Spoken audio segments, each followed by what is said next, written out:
Bueno, pues podemos ir dando inicio a esta sesión del Seminario de Economías Solidarias 2026 con una especie de encuadre, ¿no? De inicio de lo que estamos haciendo acá.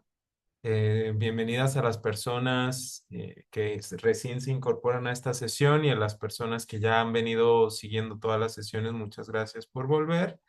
Y en ese sentido, pues llevamos un recorrido, una trayectoria en términos de discusiones de una diversidad de temas con diversos objetivos, ¿no? Uno de ellos es, pues, generar comunidad, sin duda, vernos nuevamente para las personas que nos conocemos y entablar diálogos con todas estas personas que están incorporándose al campo de las economías solidarias y que efectivamente podamos seguir fortaleciendo pues la academia, pero también sobre todo la práctica, ¿no? De la economía solidaria a través de la reflexión.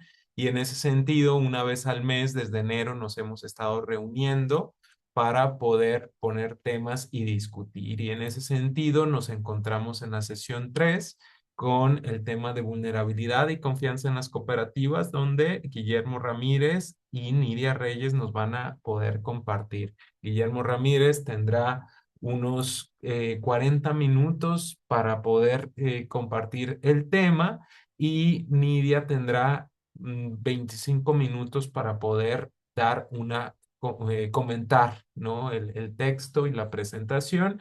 Y a partir de ello, pues abrimos siempre un espacio de reflexión colectiva para poder compartir la palabra, para poder preguntar, cuestionar y claramente seguir profundizando en los temas, que efectivamente ha sido muy lindo vernos todas estas reuniones porque pues muchas de las preguntas que quedan en las sesiones anteriores, pues las hemos podido seguir trabajando y reflexionando en las siguientes sesiones, ¿no? El texto estuvo disponible y todos los textos de las sesiones previas y futuras están en nuestro sitio. Y bueno, esto queda como esta sesión queda grabada porque estamos armando un repositorio de todas en el sitio de YouTube de investigación de la Universidad de Monterrey. Y de nuevo, pues señalar que tenemos ahí un pequeño Instagram que nos sirve para compartir la información del seminario, pero todas las cosas que ustedes deseen compartir, pues la idea es hacer como este sitio comunitario, ¿no? Donde no solamente las personas que coordinamos estemos publicando, pero que sea como esta especie de difusor, ¿no? De todo lo que está sucediendo, pues con las personas que están participando acá.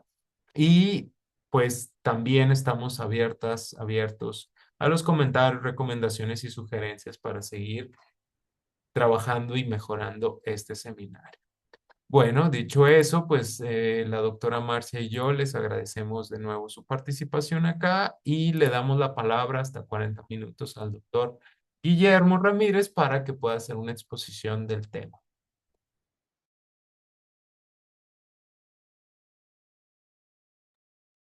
Listo, bueno, pues muchas gracias, Eduardo, muchas gracias, a todas, todos, a todes. Bueno, vamos a comenzar un poquito. Me dicen si me confirman por favor si se ve. Se ve bien. Ah, perfecto. Muy bien.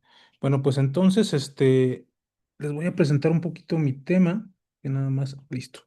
Eh, Este es un estudio que he estado, bueno, realizando una investigación que realicé, híjoles, será en el 2024 me parece, y que justo he desarrollado un documento al respecto. Todavía, digamos, sigo dándole los ajustes finales, pero bueno, se titula Navegando la vulnerabilidad a través de la confianza, un estudio de su doble función en las cooperativas de Zacatecas.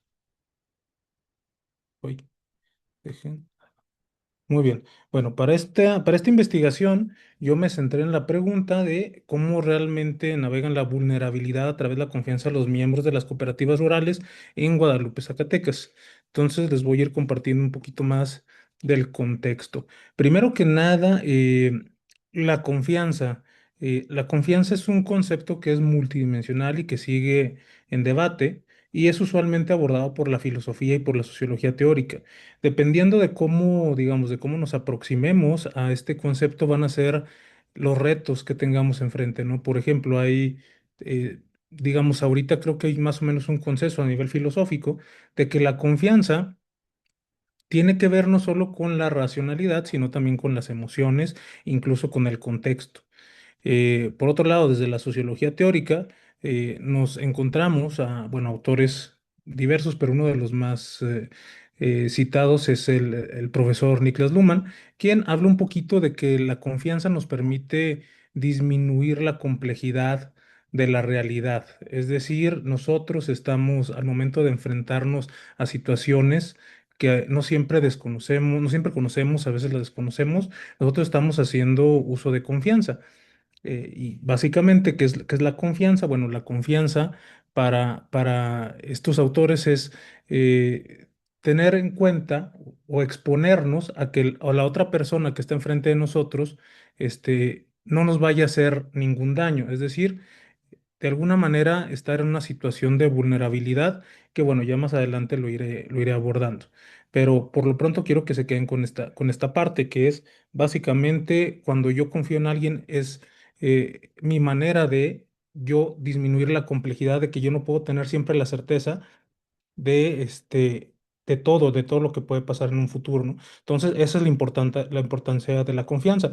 En diferentes ciencias sociales se entiende la confianza incluso coloquialmente como lo que es un aceite lubricante de la sociedad, es lo que permite que todo funcione, ¿sí? Entonces, mientras nosotros confiamos más en las personas y mientras más estamos expuestos, también vamos a, digamos, a hacer que esta organización tenga más fluidez. Hay diferentes formas de confianza y lo iré digamos, detallando un poquito más conforme vayamos avanzando. Bueno, ahora vamos a entrar a lo que es la economía social y solidaria y para ello yo voy a estar estudiando las cooperativas que se encuentran en el municipio de Guadalupe, en Zacatecas. La importancia de las cooperativas radica, básicamente son la organización más frecuente de la economía social y solidaria. Entonces, a mí me interesa mucho conocer realmente cuáles son esas dinámicas internas, esas dinámicas organizacionales que permiten que no solo emerjan, sino que se sostengan a través del tiempo. Un querido amigo alguna vez lo platicábamos que es a veces más difícil formar cooperativistas que cooperativas, ¿no? Entonces, a mí justo esto es lo que me interpela, ¿no? Entender qué es, cómo podemos hacer que estas subjetividades solidarias emerjan. Bueno, entonces en esto ya hace la intersección, que son las dinámicas de confianza, qué tan relevantes son para la economía social solidaria y vamos a ver si su medición es relevante para la filosofía. Y aquí entramos en un pequeño debate y es como, digamos, una suerte de debate disciplinar entre lo que es la sociología y la filosofía. Para los filósofos, la confianza es más o menos inaprensible y entonces es medio complicado encontrar consensos en las dos ramas de si se puede o no se puede medir o entender o revisar en prácticas de la vida diaria. Entonces ahí está el reto al que nos enfrentamos. Entonces, tenemos una brecha importante cuando comienza a revisar la parte de la literatura, que existe una carencia en el sur global, en América Latina, la cual tiende a enfocarse en la gobernanza, en el liderazgo y deja de lado algunas microdinámicas relacionales, es decir, muchos artículos comienzan por entender realmente cuáles son y de manera legítima cuáles son estos mecanismos que permiten una gobernanza, digamos, con transparencia y de rendición de cuentas entre los cooperativistas y el liderazgo, porque el liderazgo es muy importante. Yo mismo he escrito un poquito al respecto y se sabe que es clave para la formación de cooperativas. Entonces, esto se ha estudiado de alguna manera importante. Y bueno, las dinámicas relacionales y la confianza son también determinantes para que estas organizaciones colectivas sobrevivan o se disuelvan, especialmente en contextos donde las instituciones formales son débiles. Aquí voy a introducir un poquito el tipo de confianza. La confianza generalmente se caracteriza de una manera interpersonal o institucional, es decir, cuando yo tengo una comunidad pequeña, yo puedo establecer relaciones de confianza interpersonales porque conozco a las personas con las cuales me estoy relacionando, con las cuales estoy digamos, en una reproducción constante de la vida. Pero ¿qué pasa cuando es una sociedad demasiado grande? Bueno, yo tengo que confiar en instituciones y esas instituciones pueden ser confiables o no confiables. Bueno, en el caso de América Latina tenemos muchas veces estas instituciones que no son tan confiables, entonces optamos por redes más personales. Ahí vamos a tener estas dos partes de confianza. Nosotros vamos a estar más situados en la parte de lo que es la confianza interpersonal. Bueno, como les comento, esta investigación se realizó en Guadalupe, Zacatecas, pero más precisamente en una comunidad chiquita que se llama Francisco de García, que popularmente se le conoce como Los Rancheros, y en un ejido que está a un lado, que es el ejido Casablanca. Bueno, entonces Guadalupe, aunque es digamos, el municipio más poblado de Zacatecas, uno de los más poblados, tiene alta precariedad socioeconómica. Por ejemplo, el estado en sí se conoce que es expulsor de migrantes, entonces mucho de lo que buscan las personas al final de tener una educación primaria, secundaria, media superior, es emigrar por mejores oportunidades a Estados Unidos. Entonces, lo que tenemos es un montón de situaciones, pero primero que vamos a tener que hay una situación de pobreza en esta comunidad, hay históricas tasas de migración y bueno, en este tipo de contexto fue donde surgieron estas cooperativas, ¿sí? Estas cooperativas lo que han logrado hacer es algo, digamos, muy interesante, que bueno, iré contextualizando poco a poquito lo que han hecho para no adelantarme, pero han hecho un cambio importante en su región, en esta pequeña comunidad y en el ejido. Bueno, para ello estas organizaciones, estas cooperativas, porque es un grupo de cooperativas, es un grupo de 18 cooperativas, surgen a partir de una movilización social en el 2004 para exigir un apoyo gubernamental, operando de manera informal hasta su registro formal en el 2015, que es cuando se constituyen como cooperativas. Y bueno, la consolidación buscaba resolver desafíos estructurales como disponibilidad de agua y acceso a mercados, porque tenían el problema también del coyotaje, tenían el problema digamos, de que no tenían un respaldo de las instituciones gubernamentales, es decir, no había recursos. eh, Básicamente estaban, pues sí, en una situación que es muy diferente a la que tienen ahora, gracias a, digamos, esa movilización. Entonces, bueno, uno algunos de los logros que nos encontramos aquí es que se posicionaron bien a nivel estatal, es decir, actualmente las cooperativas gestionan, en palabras de los cooperativistas, un poquito más de 500 hectáreas de tierra y han contribuido significativamente a que el estado se convierta en líder en la producción de girasol en México. Entonces, digamos, ellos entre todos han juntado, digamos, las hectáreas que tenían, porque como les digo, son 18 cooperativas conformadas en promedio de 5 a 7 personas y estas personas realmente digamos, han ido juntando, colaborando con sus propias hectáreas e incluso han tenido ya un poquito más de presencia para arrendar otras hectáreas, entonces ya llegan a las 500. La mayor parte están en estos municipios, pero tienen una presencia, una o dos, en otros municipios que, bueno, uno se llama Jerez y otro se llama Miguel Auza. Entonces ahí también tienen un poquito de presencia, pero el grueso están acá en Guadalupe. También otro de los logros que han tenido es que han mejorado la infraestructura y han tenido un mayor acceso a los insumos. Entonces, como les digo, el origen de este grupo de cooperativas fue a través de una presión de una movilización colectiva, cuando funcionarios del gobierno estatal llegaron ahí. Y entonces ellos empezaron a demandar cosas, se organizaron y comenzaron a demandar, aprovechando la visita de los funcionarios, bueno, infraestructura en la comunidad, porque pues era básicamente pura terracería. Entonces se les empezó a reparar los caminos. También muchos de los tractores estaban completamente, fuera digamos, no podían trabajar con ellos. Entonces el gobierno del estado, gracias a esta movilización, les mandó mecánicos para reparar los tractores. Y bueno, aparte consiguieron apoyos de insumos agrícolas, semillas, fertilizantes, y esto logró que de alguna manera se politizaran, ¿no? Vieron la utilidad y a través de ahí se fueron institucionalizando, y sobre todo a nivel, digamos, como cooperativas. Aquí, por ejemplo, podemos observar un poquito por ejemplo, el tractor de los que les arreglaron. Son los campos ahí en la comunidad de Francisco García.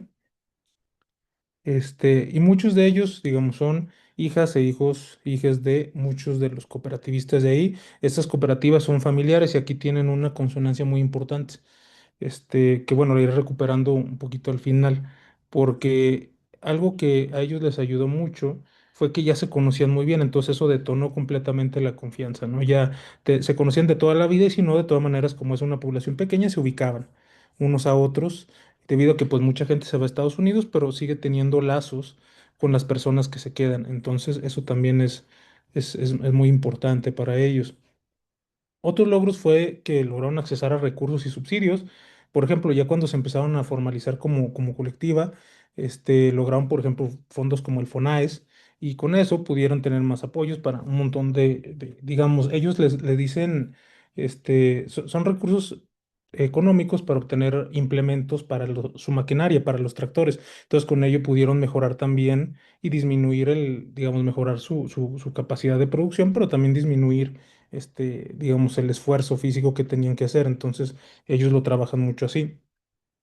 Pero esto también ha tenido beneficios directos en la comunidad. Por ejemplo, el éxito económico de estas cooperativas se ha traducido en mejoras en la calidad de vida de los habitantes. Por ejemplo, ya tienen estos tractores, no es que los hayan comprado ellos necesariamente, sino que ha habido muchos apoyos de gobierno en ese momento. Ahorita ya no es igual, pero en ese momento estamos hablando por ahí en el 2000, desde 2015 a 2018, cuando ellos tuvieron un poquito más de apoyos de gobierno, pudieron hacer lo que ellos llaman unas cartas de tractores, que era básicamente el financiamiento del tractor por parte del gobierno del estado y también otro tipo de elementos como los implementos que ya les había comentado. También han reparado algunos de sus pozos de aguas y han modernizado viviendas y los caminos locales. También incluso ellos hablan mucho de una palabra que es eh, tecnificación, que han mejorado sus procesos ahora con estos apoyos, ¿no? Cosa que antes no tenían. ¿No? Y por ejemplo, aquí también una fotito este, de sus campus. Ahí, por ejemplo, podemos ver al lado del izquierdo está Don Martín. Don Martín es el representante de las cooperativas y él es, digamos, pues así que puedo decir que es un amigo. Hemos convivido algunas ocasiones y él ha sido, digamos, la inspiración para todos ellos, para estas cooperativas, debido a que él se ha encargado, digamos, de constantemente tener comunicación, y de hecho también, digamos, es un ejemplo de ese liderazgo territorial, del cual también se han escrito muchos, incluso yo también escribí un poco al respecto y de hecho está por publicarse un artículo mío que desarrollé sobre el foco de liderazgo territorial y cuando lo tenga se los voy a compartir. Bueno, otro de los logros también es que, bueno, han tejido redes de apoyo en tiempos de crisis. Por ejemplo, han logrado establecer un fuerte sistema de asistencia mutua para hacer frente a la vulnerabilidad, facilitando el préstamo de maquinaria agrícola entre ellos, brillando ayuda de emergencia cuando hay peligro, bueno, hay emergencias con las cosechas, con las crisis climáticas, para que no haya tanta pérdida. Esto se hace constantemente cuando están expuestos a diferentes situaciones como, no sé, como sequías, como inundaciones, como ese tipo de situaciones, ellos son bastante solidarios y no es como que pidan nada entre ellos, es como una práctica muy cotidiana. También, bueno, han tenido esta innovación agrícola colaborativa. Cuando ellos comenzaron a introducir nuevas semillas, lo que hicieron también fue como compartir con los demás este tipo de conocimiento. Y sobre todo, esto fue para ellos un salto muy importante porque en términos de confianza, ellos usualmente se veían como competidores uno con otro. Ese es uno también de los grandes problemas por los cuales el coyotaje, digamos, estaba ahí, estaba muy fuerte y ellos se les pagaba muy poco sus cosechas, ¿no? Entonces, aquí tenemos, digamos, una forma de confianza que se materializó en compartirse algunos conocimientos, y sobre todo, digamos, tener como una identidad colectiva por sobre la individual, o por lo menos estar en el proceso de estarla adquiriendo. Y bueno, para ello, ya que les di un poquito el contexto de este grupo de cooperativas, les quiero hablar de cómo yo fui construyendo lo que es esta relación entre variables, que es la confianza y la vulnerabilidad.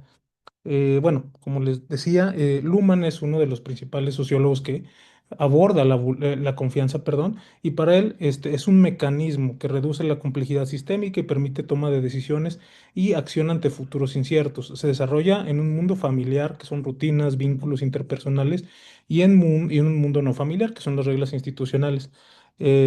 Para Luhmann, lógicamente, esto es clave, digamos, que se desarrolle este tipo de confianza más fácil en un mundo que es más pequeño, que se basa en la experiencia, como es lo familiar, ante un mundo que no es nada familiar, donde no conozco a otras personas, donde hay instituciones que no son confiables y donde no tengo la certeza ni la experiencia de haber convivido con ellos. Entonces, esto nos sirve para entender un poquito el actuar de las cooperativas.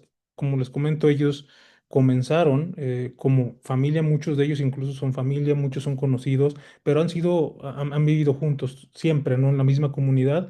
Y eso ha hecho también que hay una situación que ellos, por esas experiencias, también se ha complicado que admitan a alguien fuera de ahí. Pero bueno, para yo entender la confianza, ya traerla de la manera teórica a un modelo, encontré lo que es el modelo de Johnson George. Y Johnson George es de los que propone que la confianza sí se puede medir.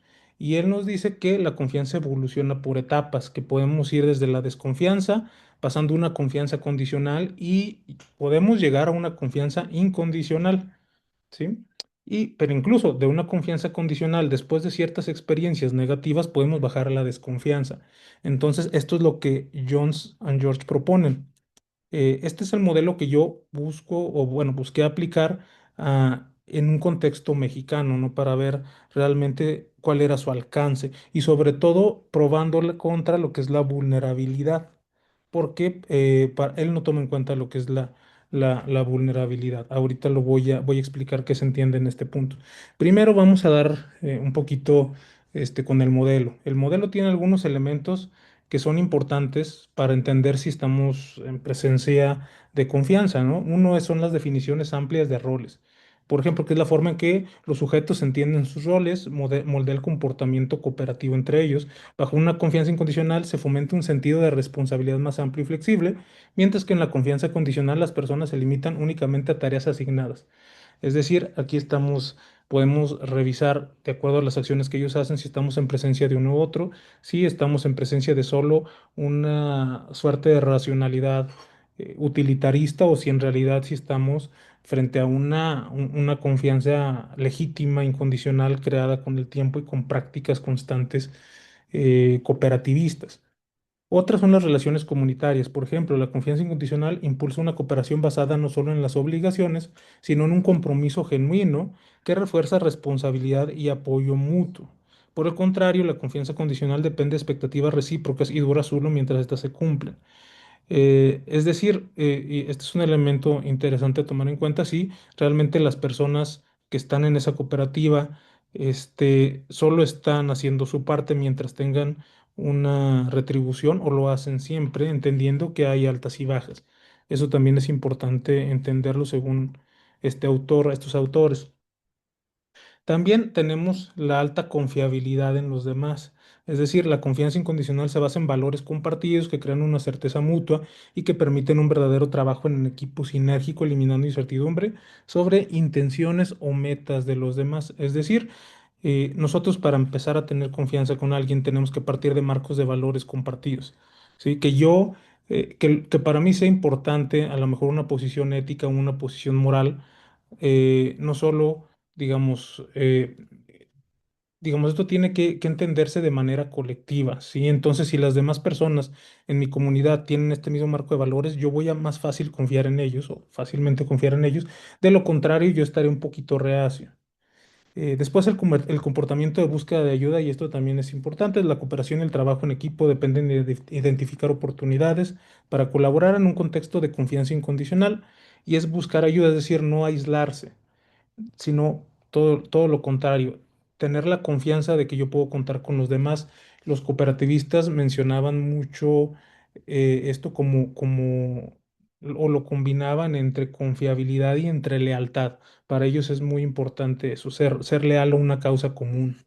Entonces, eh, eso es también algo que ellos reportaban cuando hicimos las entrevistas. Y los últimos tres elementos del modelo son estos, que es un libre intercambio de conocimiento, es decir, que no se restrinja completamente. Si yo conozco algo, lo comparto con los demás. Si sé que hay una nueva regulación que tengo que atender, si sé que hay un peligro, si sé que hay esto, pues yo voy y lo comparto porque entiendo que la meta colectiva es más importante que la que la individual. Y lo mismo pasa con esto de aquí abajo, que es el elemento que es la subordinación de las necesidades personales y el ego. Entonces, ¿qué quiere decir? Que yo voy a, aunque yo pueda ganar un poquito más o busque ganar un poquito más de manera individual, yo entiendo que lo que me conviene a largo plazo y lo que es éticamente responsable es atender esa confianza colectiva, es atender objetivos comunes. Y esto también me comentaron los cooperativistas que han batallado debido a, digamos, como se han formado y como han ido avanzando en el tiempo, ha sido difícil para ellos entenderlo. Eso me lo comentaba un cooperativista que decía, en sus palabras, uno siempre quiere ganar más, pero también entiende que a veces no se puede, ¿no? Y entonces nos ajustamos, digamos, a estas metas. Entonces ha sido complicado para ellos también estar en este punto. Y bueno, la alta participación y el involucramiento, que es el trabajo en equipo, requiere una participación activa y sostenida. Y en la confianza incondicional, la convergencia de valores brinda seguridad necesaria para que los individuos se involucren de lleno en las metas colectivas. Es decir, en este caso, cuando nosotros por fin llegamos a una confianza incondicional para los autores, lo que tenemos es un trabajo en equipo. Para ellos el trabajo en equipo es que todos están constantemente cumpliendo todos los elementos que ya dije. Y entonces realmente tienen unas metas mayores que son lo individuales, tienen metas colectivas, le dan mayor importancia a estas metas, entienden que son a largo plazo, entienden que deben compartir conocimiento, entienden que deben buscar ayuda entre ellos mismos. Y eso es para ellos, digamos, son los elementos que tratamos de poner en contexto. Este es uno de ellos que no ha sido tan, digamos, ha sido un poquito problemático, pues está en constante dinámica, ¿no? Para irlo adquiriendo.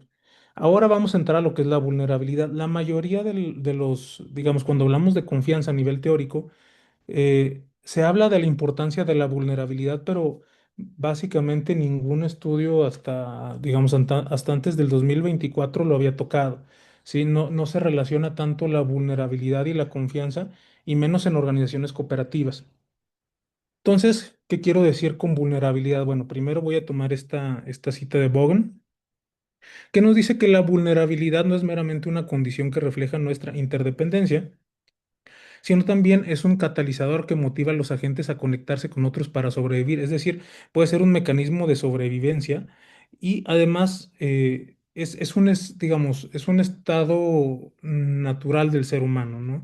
Esta vulnerabilidad, justamente por eso, tanto Bogan como Judith Butler hablan de una vulnerabilidad como una condición humana y no necesariamente negativa. De hecho, es negativa desde el punto de vista individualista y sobre todo en un contexto neoliberal, claro que lo es, pero no tiene que verse así, sino que justamente es el motor que nosotros nos hace convivir, cooperar y estar en comunidad, ¿no? Entonces, a eso es a lo que se refiere Bogan y a lo que también se refiere Judy Butler. De hecho, a nivel filosófico, creo que sí hay como una suerte de consenso de que no es algo negativo. Pero cuando ya lo necesitamos operacionalizar para tratar de entenderlo, tratar de ver prácticas concretas, bueno, tenemos dos tipos de vulnerabilidad, que es la volitiva y la no volitiva. La volitiva es la exposición que yo tengo de manera consciente ante un riesgo, alguna dinámica, dentro de una organización. Es decir, yo sé que estoy frente a alguna situación en algún determinado contexto o frente a alguna determinada persona. Yo me estoy digamos, poniendo en esta vulnerabilidad de manera activa. Pero también hay una vulnerabilidad que no es volitiva, también se le conoce como pasiva, y que es la exposición a amenazas estructurales como el cambio climático, las dinámicas de poder, donde yo no puedo hacer mucho. En una organización jerárquica, con jerarquías muy marcadas y verticales, se ve la relación de poder frente a otra persona y yo mismo, aunque necesito estar ahí, no necesariamente tengo control al respecto. Entonces, así es como las vamos nosotros a entender, estas dinámicas de vulnerabilidad. Nosotros sobre todo vamos a ver la vulnerabilidad activa, que es que los cooperativistas entienden o más o menos entienden la situación en la que están, sobre todo viniendo de contextos más individualistas para ellos. Es difícil, y esto me lo comentaron ellos en las entrevistas, es difícil venir de una situación de competencia a una situación de cooperación donde a lo mejor sigues un poquito con la incertidumbre que se ha bajado a lo largo de los años. Esto también me han dicho que en un principio no era así, pero que con el tiempo y con las acciones constantes de solidaridad, no necesariamente destinadas al trabajo, sino también personales, la confianza ha aumentado mucho. Entonces, ¿cuál es esta nueva perspectiva? Como les digo, la vulnerabilidad no es negativa, sino que es un catalizador que motiva a los sujetos a conectarse y eso es clave para este estudio. Dentro de ello, ¿qué encontramos? Bueno, les voy a compartir los hallazgos de esta investigación. Primero, que hay una tensión recurrente entre estas dos lógicas. Por ejemplo, la cooperación diaria se sostiene mediante una confianza condicional frente a la vulnerabilidad volitiva. Sin embargo, es muy interesante que ante crisis externas, por ejemplo, heladas, inundaciones, sequías, esta vulnerabilidad no volitiva logran catalizar una profunda solidaridad y confianza incondicional entre ellos. Es decir, mientras que es un poquito la confianza en el interior de la organización y en la vida diaria ha sido poco a poco construyéndose y ha sido pasando de una racionalidad de cálculo a algo más natural. Cuando hay este tipo de situaciones externas a ellos, sin pensarlo, lo han hecho. Entonces, eso también es bien interesante como que esa articulación entre este tipo que paradójicamente esta vulnerabilidad no volitiva detona mayor comportamiento solidario. Mm, Otro de los hallazgos, bueno, que la confianza condicional facilita una coordinación a corto plazo donde los sujetos cumplen tareas específicas, pero la confianza incondicional es la que posibilita un genuino trabajo en equipo, que es lo que yo les mencionaba, que es cuando ya tenemos un marco de valores, cuando ya confiamos completamente en pasarnos información, nos compartimos constantemente de ayudas mutuas, donde nos involucramos fuertemente en la organización y no le dejamos toda la tarea, digamos, al líder. Entonces, esto es lo que ha mejorado un poquito en este tipo de situaciones. Eh, y entonces los roles se hacen más grandes.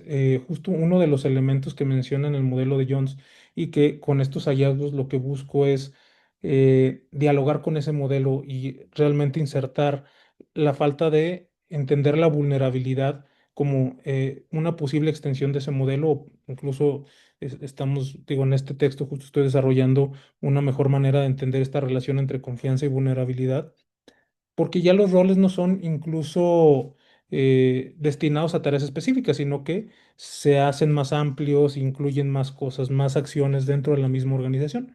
No solo ya, como les mencionaba, perdón, profesionales, sino también personales. Es decir, apoyo mutuo, por ejemplo, en situaciones de accidentes que ha pasado, o en situaciones de apoyo emocional cuando algún familiar fallece también. Ellos tienen todos unas prácticas, por ejemplo, de que ellos mismos se cooperan para todo el proceso funerario. Ellos juntos van y lo hacen como de manera más, digamos, muy, muy sincera. Ya se ha hecho desde siempre y lo sigue haciendo, sobre todo entendiendo que muchas personas y muchos cooperativistas están solitos debido a que muchas familias están en Estados Unidos. Entonces, eso también lo entienden como forma de este tipo de actividades, de estas prácticas que ellos realizan. Y entonces, eh, aquí viene la parte más interesante, que es que la confianza y la vulnerabilidad no son estáticos, sino que son procesos relacionales, dinámicos, y su interacción funciona simultáneamente como motor, pero en ocasiones es un pequeño freno para la acción colectiva. Entonces, lo que quiero dar a entender aquí es que es bien interesante cómo, por lo menos en el caso de las cooperativas, ha sido muy positivo. Han pasado digamos, de una confianza condicional en ciertos momentos, una confianza incondicional, y esto rebasa lo que es una lógica utilitarista, una lógica completamente mercantilista de organizarnos para obtener beneficios económicos, sino que se expande a otros elementos. De hecho, eh, una cooperativista también me había dicho que estaban pensando en hacer otro tipo de cosas de manera conjunto, más allá del trabajo. Esos son como ese tipo de potencialidades que nos podemos encontrar aquí, que son bastante interesantes. Bueno, entonces, teóricamente este artículo lo que busca es enriquecer la teoría, nos da evidencia empírica de la aplicación de este modelo, sobre todo en un contexto de una escasez de recursos, en un entorno de México rural, en un entorno de desconfianza institucional. y sobre todo lo expande. Lo que buscamos aquí teóricamente es expandir este modelo, puntualizando que le hace falta entender más allá de la confianza su articulación con la vulnerabilidad, sobre todo en el caso mexicano y en el caso específicamente de esta comunidad de Zacatecas. Y bueno, la aportación empírica creo que es de los pocos estudios que comienza a tratar de entender fenomenológicamente la confianza, más allá, digamos, de conceptualizaciones más abstractas, ¿no? Y sobre todo a nivel cooperativa es todavía más raro encontrarlo. Entonces, ese es el vacío que estamos tratando de llenar con esta investigación. Y bueno, entonces finalmente como conclusiones, la confianza como mecanismo de supervivencia frente a la precariedad. Estas son las dos principales que tenemos, que hay una relación entre confianza y vulnerabilidad que juega un papel en el surgimiento de las cooperativas.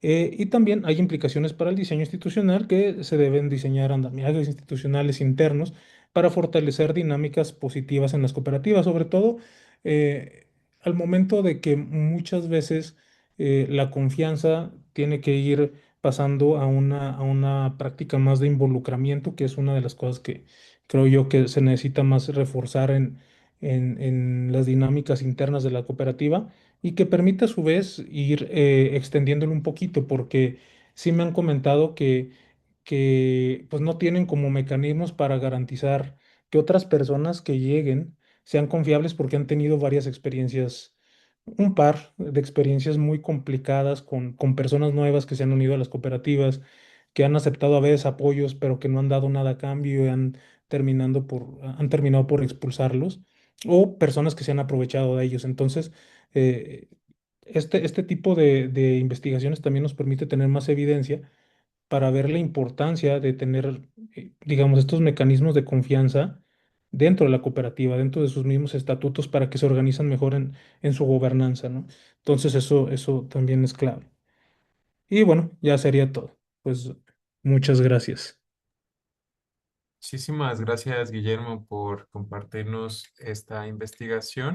Y entonces le daríamos la palabra a Nidia Reyes hasta 25 minutos para que haga el comentario. Bueno, ¿me escucho bien? Sí. Sí, adelante. Bien.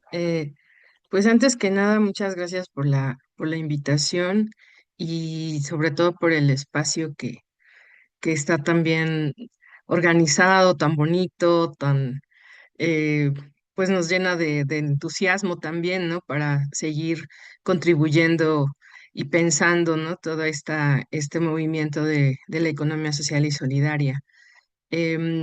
A ti, Eduardo, y también a tu compañera, Marcia, también darles las gracias y pues a la universidad, ¿no? También por abrir estos espacios.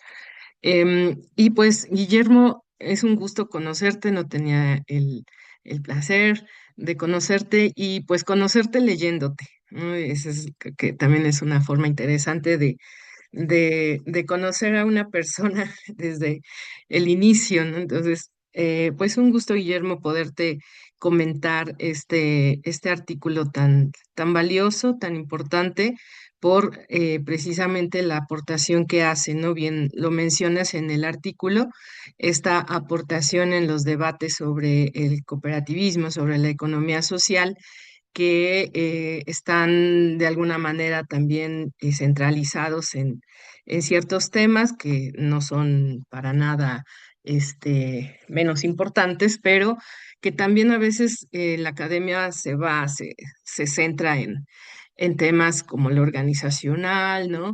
La cuestión de la gobernanza, la democratización, la gestión, no sé.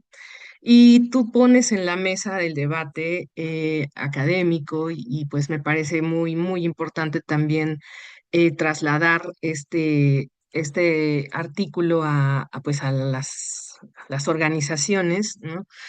Pones en la mesa esta cuestión de la confianza y de la vulnerabilidad, que es algo que poco se ha estudiado o que digamos no se ha como lo haces, ¿no? Articulado en un caso de estudio tan concreto como es el de Guadalupe y el de pues de estas 18 cooperativas, ¿no? Que tú entrevistas y que te van a dar una respuesta que me parece que en el artículo, pues tal vez hay mucho más que no está ahí revelado.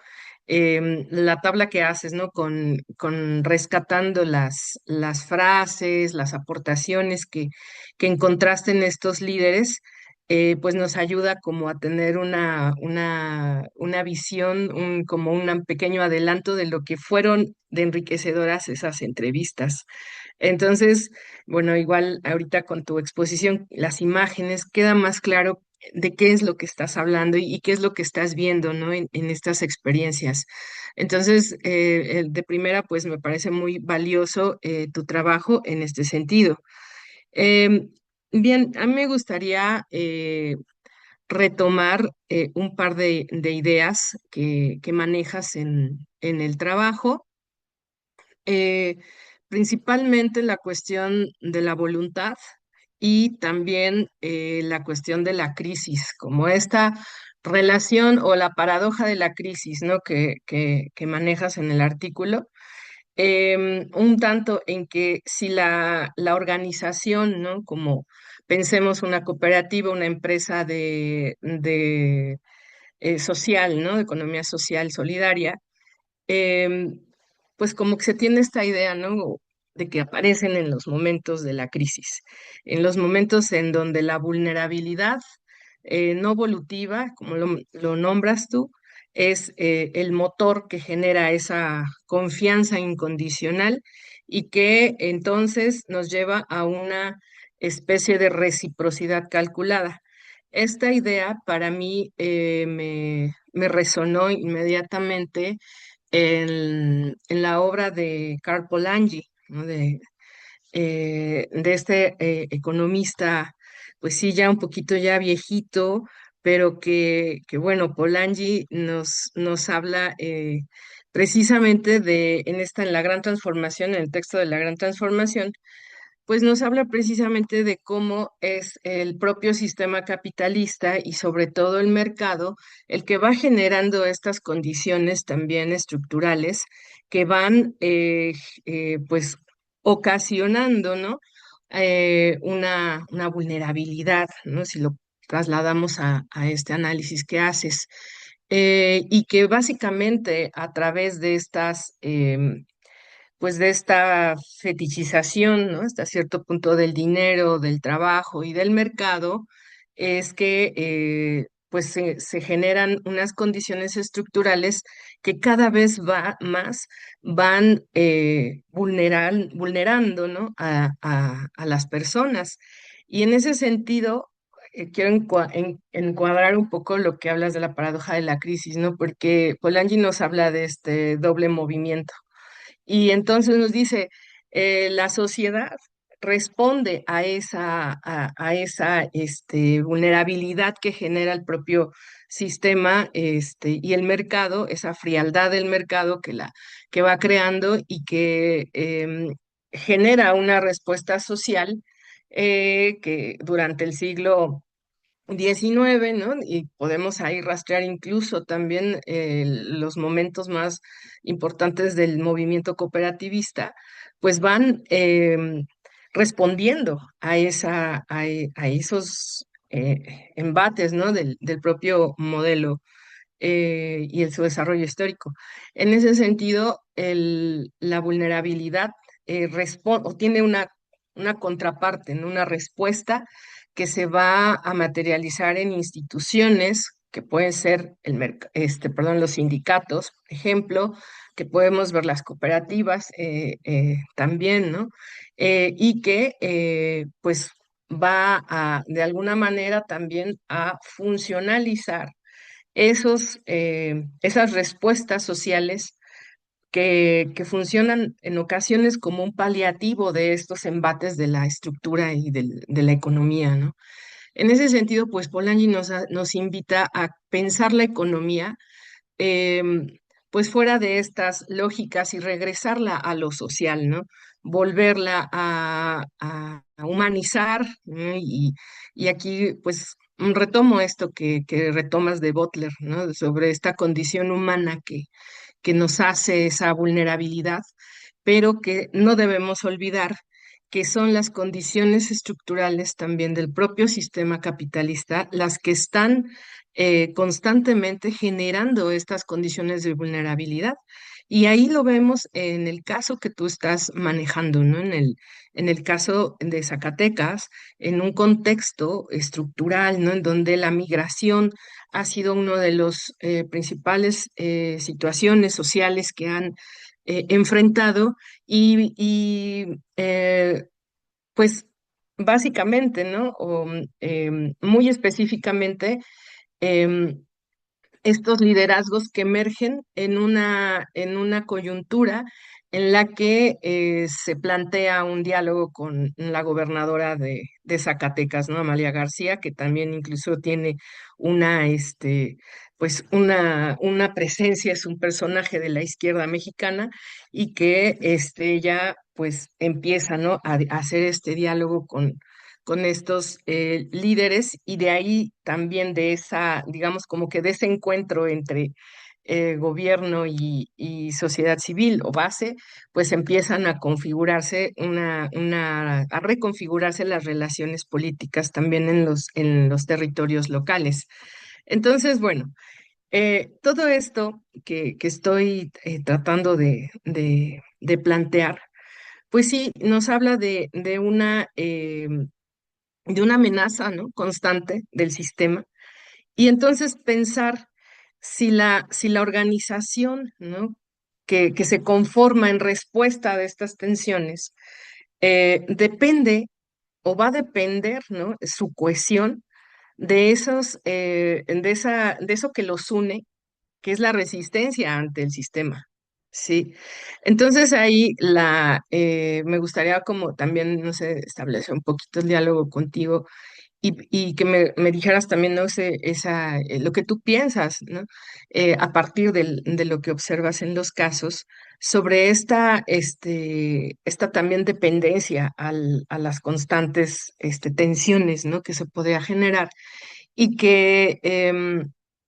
y que a lo mejor no permite una institucionalidad, ¿no? Que es lo que dejas como al final del artículo, como estas lecciones, estas conclusiones, ¿no? Como institucionalizar los vínculos, ¿no? Sino que se empiece a generar una organización que independientemente del momento de la crisis, pueda mantener estos flujos constantes de confianza en el contexto que sea, y bueno, precario, no precario, urbano, rural, etcétera, que les permita de alguna manera pues mantener en funcionamiento sus emprendimientos, su organización en sí. Sí, eso es por un lado, esa parte de la paradoja de la crisis que creo que me parece muy importante leerla desde América Latina, ¿no? Vemos actualmente o en los últimos 30 años procesos políticos acompañados de crisis y en donde y las organizaciones de la economía solidaria que tienen como estos lazos de confianza son las que resisten a estos embates de la crisis, ¿sí? Em, Bien, bueno, pues eso sería como esta parte las lecciones y perdón, de la paradoja de la crisis. Lo otro que quería eh, comentar sobre el texto, que también me parece muy interesante de ver, es precisamente el tema de la confianza, ¿no? Ahora ya hablé de la vulnerabilidad un poco, ahora me gustaría comentar un poco sobre esta cuestión de la confianza, ¿sí? La confianza, más allá de ser también un componente ético, ¿no? Eh, Retomo de nuevo a Polanyi, él lo toma como una parte esencial de la sociedad, ¿sí? Más allá de que se pueda generar incluso a partir de relaciones más familiares, ¿no? Filiales, la confianza para Polanyi es un elemento crucial para la economía, incluso antes de que el mercado se convirtiera en esta entidad dominante, ¿no? O en este sentido, tanto la confianza, más bien la confianza la vamos a ver pues retomada, ¿no? O materializada, ¿no? En formas económicas de intercambio que se basan en la reciprocidad, ¿sí? O sea, pensar la confianza nos lleva necesariamente a pensar la reciprocidad. Y esta característica que se recupera desde las experiencias también de la economía solidaria, ¿no? La reciprocidad en los momentos en donde somos vulnerables voluntariamente, o más bien involuntariamente, ¿no? Por la cuestión de la estructura ahí golpeando, pero también en donde nos colocamos en un lugar de vulnerabilidad por trabajar por un interés común o por un interés superior al propio individuo, ¿sí? Esa idea de la confianza en relación que tiene un componente político en relación a esa posibilidad de construir comunidad, de colocar el interés colectivo sobre el interés social, me parece que es muy importante que en tu estudio, en lo que haces, en la forma en que la identificas, ¿no? Y cómo pensarla ya de manera operativa en los territorios y en la práctica cooperativa. Entonces, a mí me parece muy interesante cómo, pues, observas, ¿no? Estos elementos en el caso de estudio que traes. Y me parece muy interesante resaltar la cuestión de la definición de los roles. Sí, ir más allá de la tarea que se le asigna, ¿no? A cada quien en la cooperativa con tal de hacer lo necesario por el grupo. O sea, a mí me parece muy interesante esa idea porque es lo que vemos en muchas de las organizaciones de la economía social. El hacer lo necesario para sacar el trabajo, hacer lo necesario para obtener el recurso, para hacer la gestión y sobre todo el hacer lo necesario para apoyar a los miembros de la cooperativa en las necesidades y en los problemas también familiares o comunitarios que se presenten, ¿no? Estas em,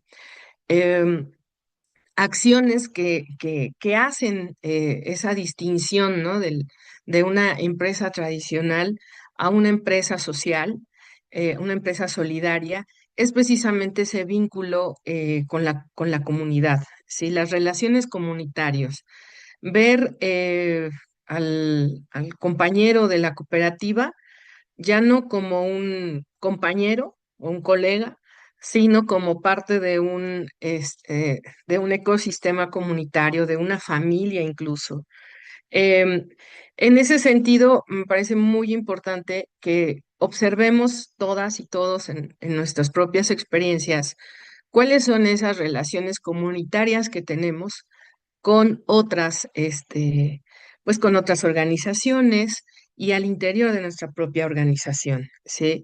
La definición de los roles es fundamental en este sentido para poder sostener esa confianza y esa reciprocidad de las organizaciones, ¿sí?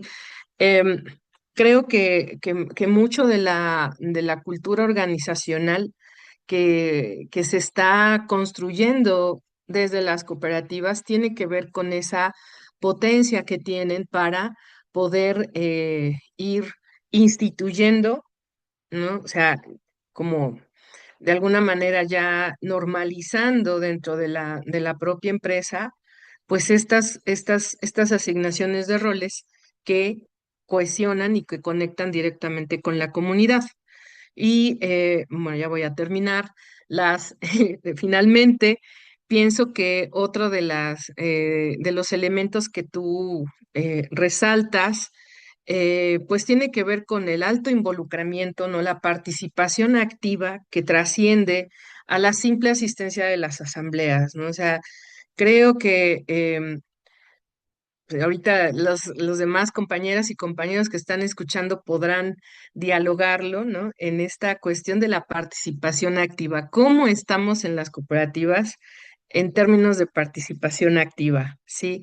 En términos también de este riesgo que hay latente de la centralización de las decisiones y de la centralización de las tareas en ciertas personas o en ciertos grupos de personas.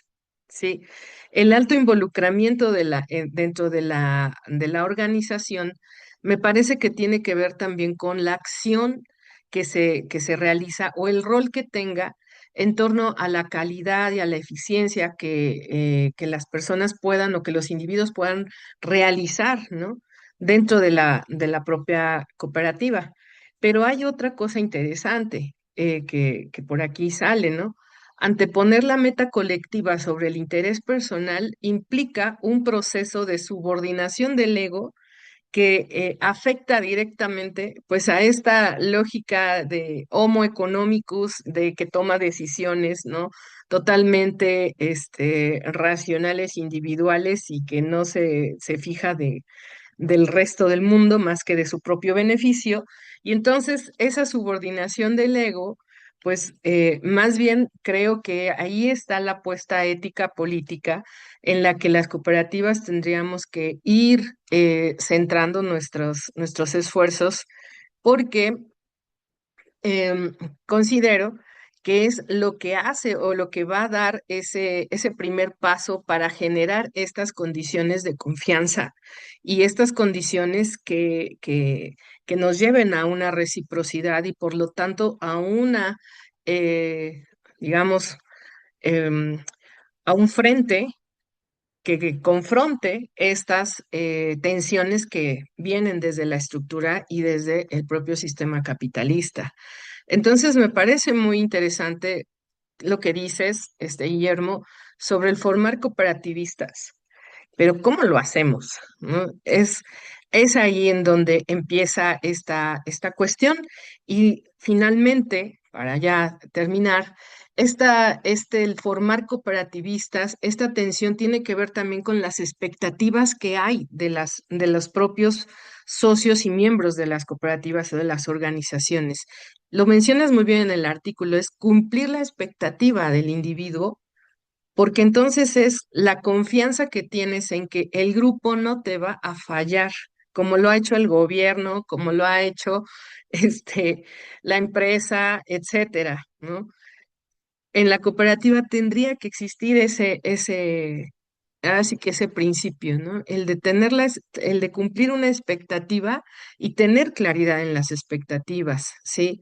Y entonces esto me lleva a pensar un poco ya en la cuestión de estos cambios generacionales y en la sinergia que se puede generar entre generaciones, ¿sí? ¿Por qué el cooperativismo, el movimiento cooperativo o la figura de la cooperativa deja de ser atractiva para los jóvenes? Pues por la expectativa, ¿sí? Precisamente, ¿cuál es la expectativa que tienen los jóvenes ahora? Algunos, ¿no? No quiero generalizar ni para nada borrar las diferencias, pero creo que sí hay una tendencia en que hay una inmediatez, ¿no? Un hiperconsumo, etcétera, en donde ahí es en donde estaría pues el generar este tipo de acciones para poder involucrar más a las personas, a los jóvenes principalmente, y empezar a generar una expectativa y un imaginario que nos haga a los individuos considerar la opción cooperativa como una opción de vida, ¿sí? Ahí quiero cerrar con creo que también lo citas por ahí a Enrique Dussel, ¿no? Él nos habla que bueno, que esta potencia, ¿no? Que puede tener una organización, una acción política, una acción social, ¿no? Pues tendría que ir de la mano de una voluntad de preservar y de reproducir la vida en comunidad, ¿sí? Esa voluntad, al final, pues es la que estaría cohesionando, ¿no? El proyecto y las metas de cada una de las cooperativas, ¿sí? Esa voluntad de resistir a los embates del mercado, al coyotaje que es lo que vemos en muchos de los casos en México, ¿no? En Oaxaca, en Zacatecas, en Michoacán, en Puebla, están siempre estas tensiones contra el mercado y en donde la voluntad de reproducir la vida en comunidad se vuelve el principio ético de cohesión que genera esa resistencia a través de la confianza, la reciprocidad y por lo tanto se vuelve una apuesta potente para poder ir generando pues también instituciones, acuerdos y formas de pues de alguna manera consensar y llegar a estructuras políticas que realmente estén pues transformando ya esta forma que tenemos en la sociedad. Entonces, bueno, esto hasta ahí dejaría estos comentarios.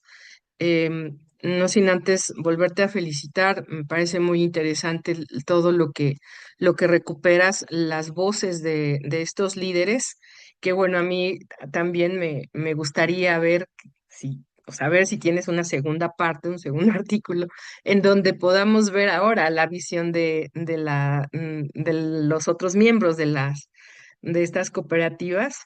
Y bueno, pues también pues escuchar, ¿no? esas voces. Bueno, pues hasta aquí estaría mi comentario, Lalo. Muchas gracias. No, muchísimas gracias a ti, Nidia. Muy interesante. Realmente ha sido una sesión con unos puntos sumamente potentes, ¿no? Para abrir la discusión, para poder reflexionar. Y estamos en ese momento, entonces, ¿no? Tal vez iniciaría como para que la gente se empiece a animar a levantar las manitas y abrir su micrófono o a escribirlo también ahí en el chat. Pues ahí la compañera Marcia, ¿no? Que es la coordinadora también del seminario, está atenta. Y entonces eso, abrimos la ronda antes de regresarle la palabra nuevamente a Guillermo y yo iniciaría entonces también preguntándote sobre pues esta interpelación constante con la lógica urbana, ¿no?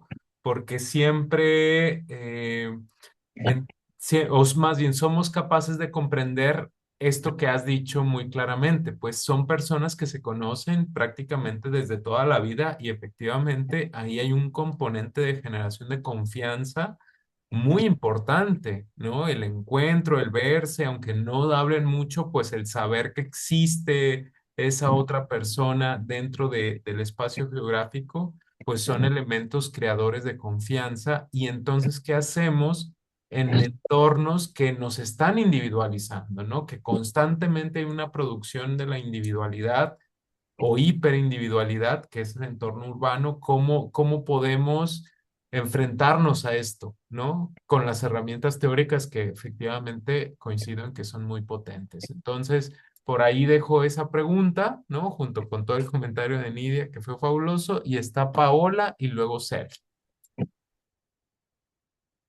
Eh, Paola, buenas, Ah, hola, ¿qué tal?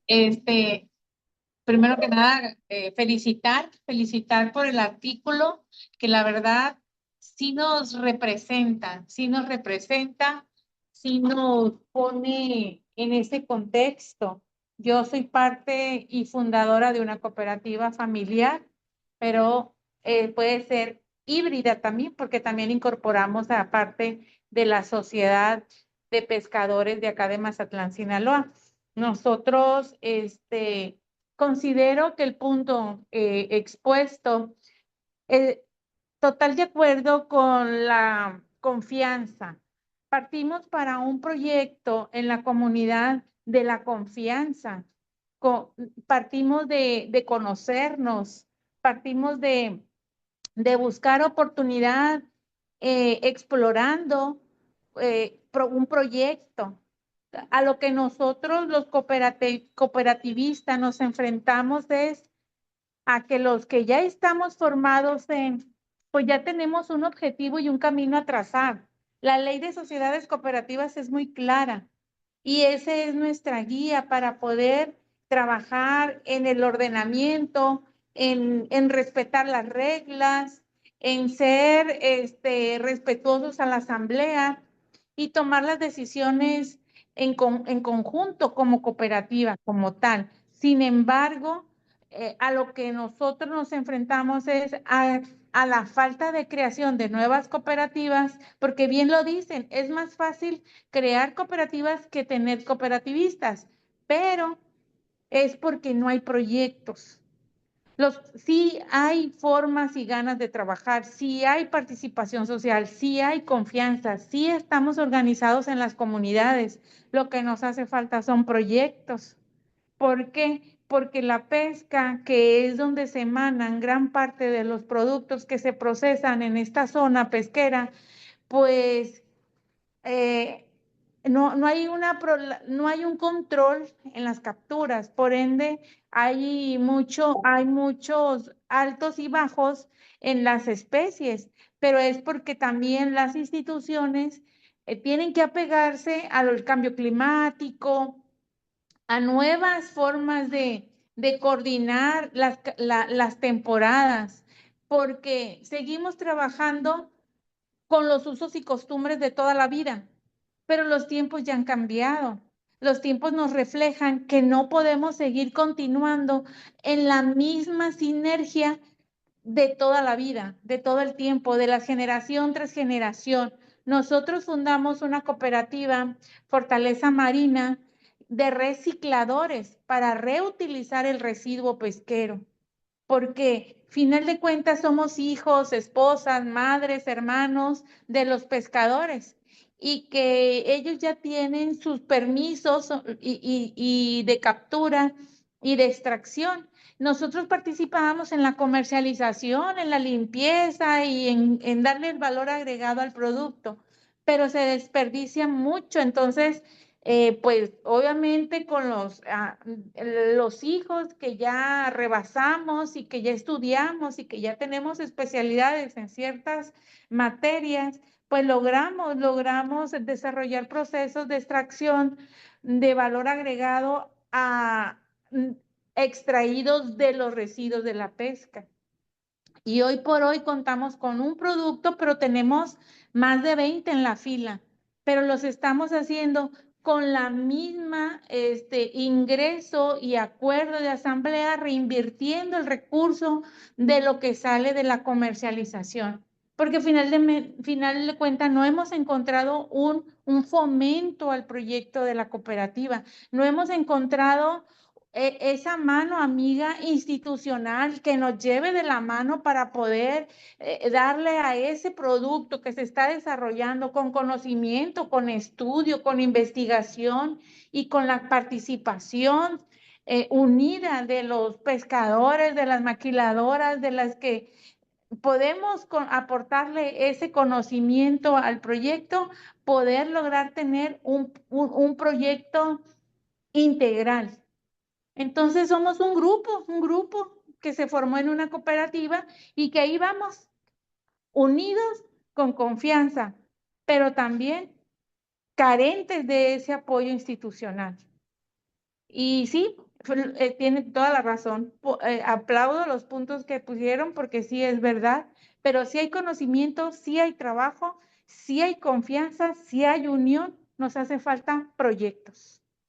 Muchas gracias. Muy interesante, Pablo. Muchísimas gracias por habernos compartido la experiencia y espero que podamos seguir dialogando al respecto. Sergio, adelante, por favor. Buenas noches, muchas gracias. Aquí Sergio desde Colombia. Yo no quiero que se sienta que estoy atacando a nadie ni que estoy criticando a nadie. Simplemente quiero hacer un llamado porque me llama mucho la atención una cosa respecto a lo que tú dijiste, Eduardo. Por ejemplo, todas esas prácticas que nos llevan como a la individualización y todo eso, pues vienen también de todas esas instituciones que pretenden de alguna manera llevarnos de la mano, como decía la compañera, y yo siento que hay que cambiar un poco, no sé si esto sea beneficioso o no, pero pienso que hay que cambiar un poco, por ejemplo, el lenguaje, ¿no? Entonces, cuando hablamos, por ejemplo, pienso que hablar de sociedad ya ya nos empieza a perjudicar, de armar sociedades y pienso que deberíamos hablar de lo comunitario, ¿cierto? De lo local, de cómo, de cómo relacionarnos con otras entidades locales o con otras comunidades locales que además no estén regladas por ese tipo, por ejemplo, las leyes de asociacionismo o de cooperativismo, que en todos los países hay. ¿Cierto? En todos los países. Y esto se vuelve esto se vuelve un marco que además vuelve una camisa de fuerza. Por ejemplo, quisiera comentar, si tengo un poquito de tiempo, ¿qué pasa aquí en Colombia con los acueductos comunitarios? Los acueductos comunitarios aquí en Colombia son más de 22.000. ¿Cierto? Y las alcaldías se han venido apropiando de estos acueductos comunitarios a razón de hablar, por ejemplo, de los estándares, por ejemplo, de cómo es el agua potable, de cuántos metros cúbicos consumes, etcétera. Cuando son acueductos que el vecino de allí trae una manguera, luego otro hace un tanque, luego otro a los años arregla un humedal para que donde nace el agua, ¿cierto? Entonces yo pienso que deberíamos mirar también un poco, de alguna manera, ese lenguaje donde hablamos de lo social, de la sociedad, porque es que al fin y al cabo las sociedades se han hecho para un fin comercial, ¿no? Las sociedades son comerciales, mientras que las comunidades es otra cosa. Es una reunión de personas que buscan no solo lo comercial, sino también tener un beneficio común para todos, ¿cierto? Algo más como relacionado con lo público, no sé allí qué palabra expresar, ¿cierto? Entonces me parece un poco preocupante cuando uno dice, porque también hablaban de ir haciendo, ¿no? Hay que ir haciendo, así no hayan proyectos o no hayan instituciones que nos apoyen esto, hay que ir haciendo y hay que ir haciendo en el sentido de que las comunidades van viviendo el territorio. ¿Cierto? Y no solo los territorios mapa, no solo los territorios geográficos, sino otro tipo de territorios también, ¿cierto? Territorios, por ejemplo, de la educación o territorios por ejemplo, también de lo comunitario, ¿cierto? Incluso del arte, de la artesanía, la artesanalización, ¿cierto? De lo artesanal, que es un arte que sana, ¿cierto? Entonces, muchos de los productos entre comillas, porque también producto entra dentro del capitalismo, dentro de muchas de esas cosas que se hacen en las comunidades, pues se hacen también con un sentido de ese compartir, de llevar a lo local, de llevar a lo regional, ¿cierto? De llevar, por ejemplo, en mi país, por ejemplo, las cuencas se dividen por la mitad porque normalmente el río es el límite. Entonces tenemos que en una cuenca hay una ladera y hay otra ladera y se juntan en el río. Y resulta que las comunidades están separadas por un límite artificial cuando la cuenca es un solo elemento de vida, ¿cierto? Entonces no sé, es como llamar a pensar eso del lenguaje un poco, ¿cierto? A pensar cómo, si nos queremos meter realmente con lo institucional y con los gobiernos, con los políticos, o si queremos hacer las cosas, ir haciendo con nuestros hermanos o con los familiares, los vecinos, etcétera, ¿cierto? Bueno, les agradezco mucho y de nuevo digo, no es por atacar a nadie, no, sino que siento que allí hay unos lenguajes que pueden ser un poco peligrosos, ¿cierto? Porque poco a poco más allá luego se apropian de las cosas los mismos políticos, ¿no? Que eso sucede, se apropian de las cooperativas, se apropian y termina siendo personas que nunca han colaborado, como dijeron ahora, los que se benefician de ello. Muchísimas gracias. Fenomenal, muchísimas gracias por el aporte. Seguiremos dialogando. Hay dos manitas más, Mauricio y Marcia. Adelante, Mauricio. Buenas noches, saludos. Voy a prender la luz para verme un poquito cómo está. Me da mucho gusto escuchar a mi amigo Memo. Eh, Siempre es un placer tenerlo por aquí. Y bueno, a las compañeras, a Nidia, Nadia, ya no me acuerdo si es Nidia, Nidia, por los comentarios.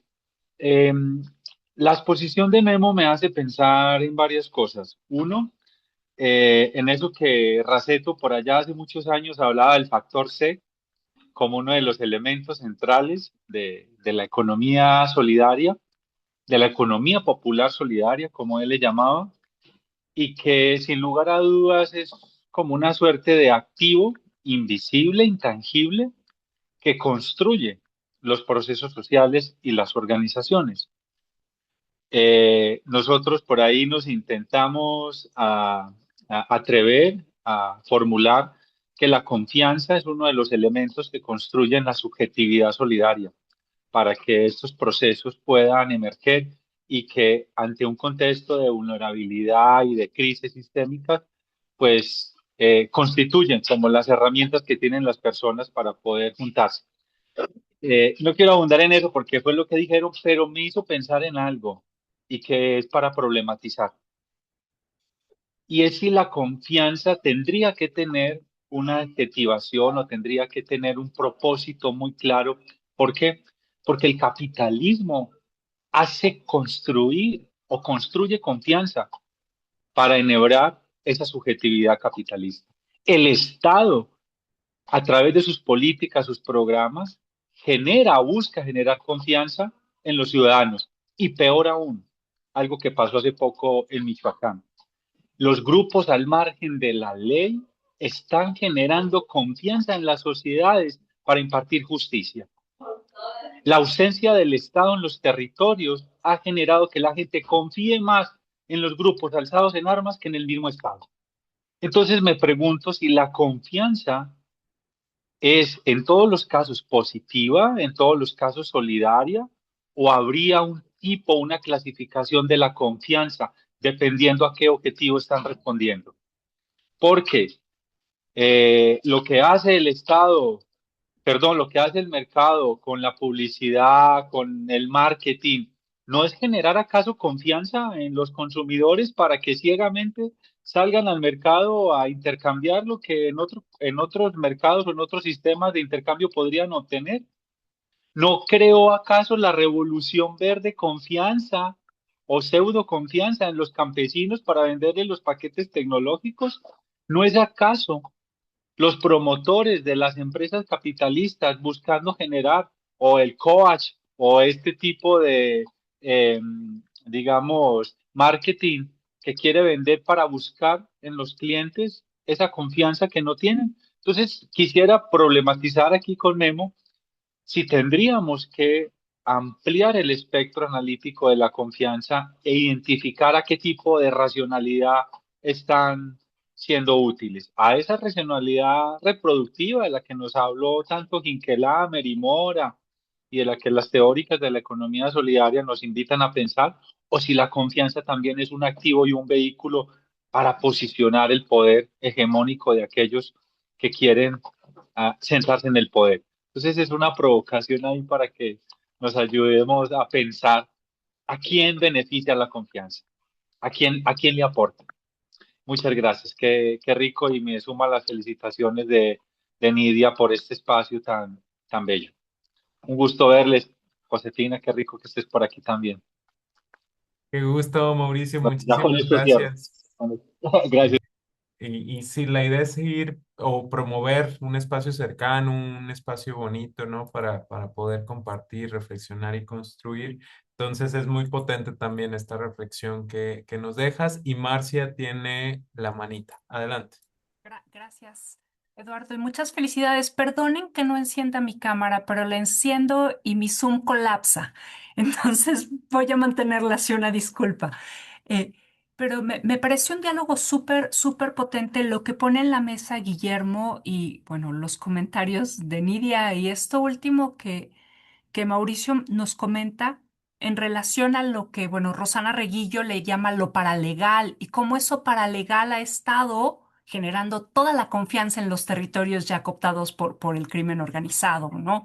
Que me parece repotente para retomarlo. Pero yo quería reflexionar un poco con Guillermo porque encuentro muchas similitudes entre lo que yo encontré también en mi trabajo de investigación. Yo trabajé más bien con organizaciones de economía social y solidaria, no necesariamente conformadas ya como cooperativas acá en León, Guanajuato, que es donde vivo, y encontré un poco lo mismo en relación a, digamos, un caso anecdótico es cuando dan préstamos las mujeres, en mi caso fueron solo organizaciones de mujeres, al dar los préstamos tienen que ser avales del préstamo. Y lo que salía en las entrevistas tenía que ver con, por supuesto, voy a hacer aval porque si no, cuando yo necesite dinero, nadie me va a querer prestar. No voy a poder, sin considerar como el bien común, sino el bien individual de cuando a mí me toque, entonces no me van a prestar. Por supuesto, había elementos de confianza, pero también de un interés individual más allá del interés colectivo que me parecía como importante para traerlo a la discusión, ¿no? Y pues Nidia, muchas gracias también por tus comentarios bien potentes que está el diálogo también en esta sesión. ¿Hay algún mensaje en el chat, Eduardo? Entonces, si quieres los comento y pasamos a la siguiente ronda, ¿va? A ver, Olga Guadalupe dice absolutamente de acuerdo, la confianza podría estar basada en un objetivo común. Y Patti Recinos dice, me dejas la tarea de reflexionar sobre esto de la confianza, Mauricio Montoya. Son los dos comentarios que tenemos ahorita en el chat. Excelente. Bueno, pues ahí seguimos en la reflexión. Hay una manita más que es de alguien que dice solo iPhone. Entonces le abrimos. Si nos puede decir quién es y ya seguimos con la discusión. Buenas noches, disculpen, soy yo, Diana. Olvidé cambiar la configuración de mi teléfono. Muy agradecida por la plática, el texto, pues lo leí y reflexionaba hacía como una conexión entre las sesiones anteriores en las que no estuve. Esta es la primera vez que me uno a la conversación. Y yo reflexionaba sobre cómo las cooperativas pueden ser... mm, o sea, grupos de personas que comparten el interés común de tener una acción mercantilizada, independientemente de todas sus diferencias. Y pensaba en esto, bueno, en el caso del compañero que nos comparte el caso de Zacatecas con todo el asunto de los girasoles, pensaba, bueno, yo soy del estado de Veracruz y en Veracruz también se organizan muchas cooperativas en torno al tema del café, en torno también al tema, bueno, algunos pescadores y gente más de la zona del sur, de como donde hay ríos y pesca, existen cooperativas.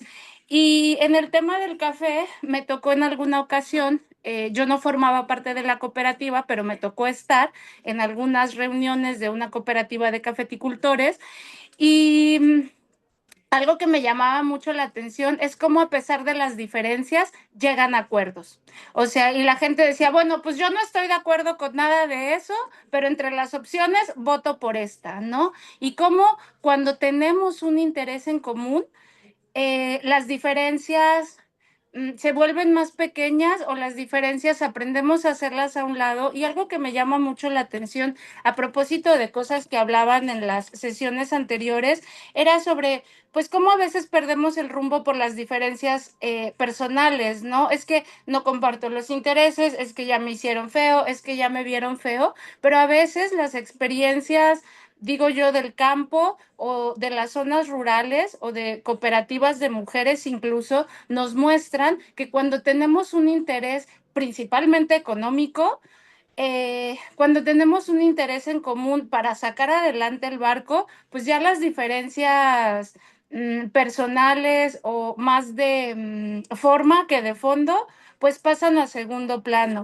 Y creo en ese sentido que si bien no todas las organizaciones grupales que se den decían en una sesión anterior algo así como, bueno, pero es que no todo tiene que tener un fin mercantilista. Y creo que cuando las cosas no tienen un fin mercantilista y no tenemos claro el objetivo de esa colectividad, pues entonces nos vamos a perder en mil discusiones y en mil diferencias. Pero cuando las personas tenemos claro que aquí lo que se necesita es generar, por ejemplo, hay un caso muy interesante que es el proyecto de Bosque de Niebla en Veracruz.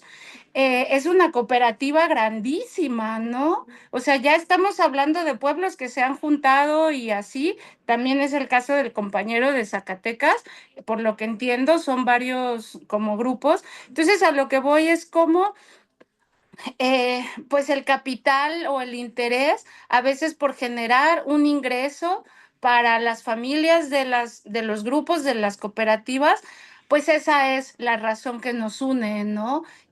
Yo pensaba mucho en el término y aquí en el caso del compañero me parece todavía más rescatable cómo a pesar o sea, cómo la desconfianza o la falta de confianza, digamos, pues pasa a un segundo término, porque todos lo que buscamos es ganar. Entonces creo que a veces cuando hablamos de economías solidarias, pues se nos olvida, creo, y bueno, no sé si se nos olvida, solamente reflexionaba en torno a esto, el cómo pues tener claros los objetivos del por qué se está haciendo como esta colectiva, qué es lo que estamos buscando y creo que si lo tenemos claro, que a lo mejor es pues generar un ingreso para las familias, para las mujeres. Pensaba también en un grupo de cafeticultoras que es bien interesante porque en el municipio de Actopan,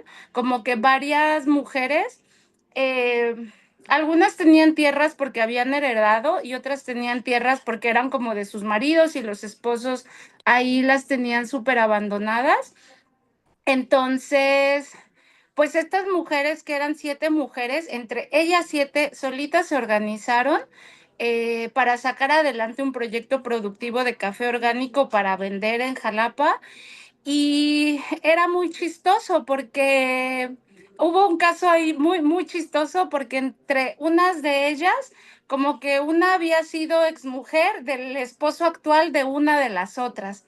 Entonces, pues yo rescato, ¿no? Cuando tenemos un objetivo claro, cuando todos estamos remando para el mismo lugar y cuando todos sabemos que tenemos que sacar a flote este barco porque se nos hunde, entonces es creo que relativamente más sencillo hacer a un lado nuestras diferencias y enfocarnos pues en seguir remando, ¿no? Em, Creo que el texto es muy interesante, creo que el caso que el compañero comparte de Zacatecas es súper interesante. Yo conozco gente de Zacatecas, soy fanática de los girasoles y entonces digo, claro, pues mira, qué interesante, a lo mejor algunos de los que estamos comprando acá en Nuevo León pues están llegando de allá, ¿no? De esta organización y creo que este caso que el compañero comparte pues a lo mejor es un buen ejemplo de cómo u otros muchos casos, Bosque de Niebla, este caso de las compañeras cafeticultoras, pues son unos buenos ejemplos de cómo, mm, pues sí, a lo mejor intereses económicos nos llevan a organizarnos mejor, pero creo que detrás de eso, pues siempre hay, no el interés de la gente de enriquecerse, sino el interés, pues, de que satisfacer las necesidades básicas de las comunidades y creo también, y ya con eso cierro mi comentario, y creo también pues que solamente juntos y cada vez más las personas nos estamos organizando pues desde el lugar que ocupamos en la sociedad para ir avanzando juntos, ¿no? Y creo que la gran mayor parte de las veces cuando nos organizamos en cosas, sí habrá otros intereses, pero muchas veces lo que nos mueve a la acción, o sea, el primer pasito es una necesidad económica. Entonces, bueno, muchas gracias. Muchas gracias por el comentario y le hemos dado mucha tarea a Guillermo para poder hacer una respuesta. Pero bueno, se acaba de levantar una mano más. Guillermo, le damos la palabra a Carla y luego ahora sí regresamos contigo y como para hacer un cierre, si te parece bien. Carla, adelante. Muchísimas gracias. Buenas noches a todos. Guillermo, muchas gracias por la presentación. Y bueno, gracias Nidia por los comentarios a todos. La verdad es de que es muy enriquecedor y saludos a todos los amigos que están aquí. Eh, Ahorita rapidísimo me vino a la mente, ahorita con la última participación, les comparto que conocí, bueno, trabajé con una organización de mujeres en 2024 y se me hizo un ejercicio bellísimo porque es un grupo de mujeres en donde el centro, el objeto social en la cooperativa no era generar ingresos, sino era tener un espacio seguro, un espacio donde poder ir a conversar y son mujeres bordadoras, pero digamos que no era el objeto la generación de un ingreso económico. Digamos que este ingreso vino de manera muy natural por la misma convivencia. Rescataron actividades que hacían en colectivo, como ir a recolectar frutas, ir a recolectar plantas medicinales y compartían los diferentes remedios, ¿no? Y otra de ahí se generó un ingreso.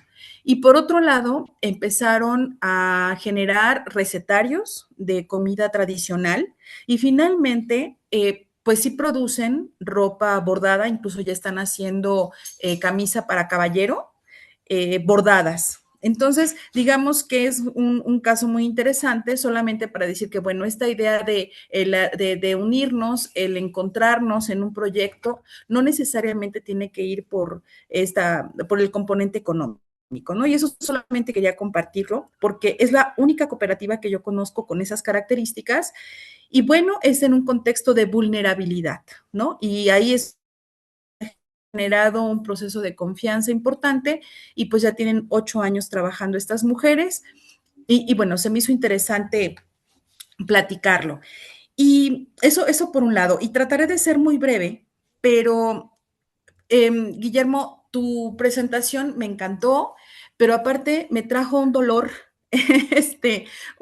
recordé momentos pasados y quiero compartirles rápidamente las reflexiones que me provocaste con tu trabajo.